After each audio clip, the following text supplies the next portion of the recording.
nga pala si Donabel, nasa bansang UAE. Tara, samahan mo ko ngayong araw na to.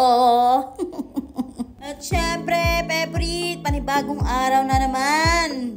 Panibagong hamon na naman sa buhay. Pero syempre, wala naman tayong ibang choice. Laban lang. Minsan ba nakakaramdam din kayo ng pagod? Yung parang nakakasuko na sa buhay. Yung parang ayaw mo nang lumaban. Gusto mo na lang sumuko.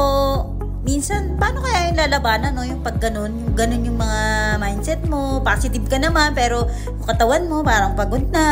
Pag nakakaramdam ako ng ganun, humihinga lang ako ng malalim. Tapos iniisip ko yung mga umaasa sa akin, yung mga sumusuporta sa akin, yung mga nagmamahal sa akin, yung mga minamahal ko. Tapos iniisip ko lang kung bakit ba ako pumunta dito, nag-abroad. Pag nakikita mo na yung inspirasyon mo yun, lumalakas ka na ulit.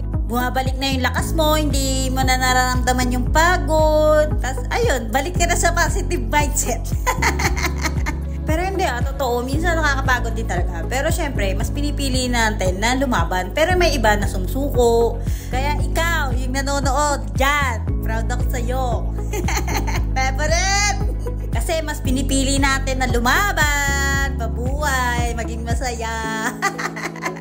Wala lang, nakwento ko lang, naisip ko lang. Ay, ang dami ko na naman kwento. O siya, ito nga yung mga kaganapan bago tayo mag-off.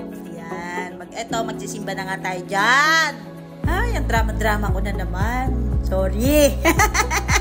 Kaya ikaw, kayo, pag napapagod, syempre, papahinga ka lang.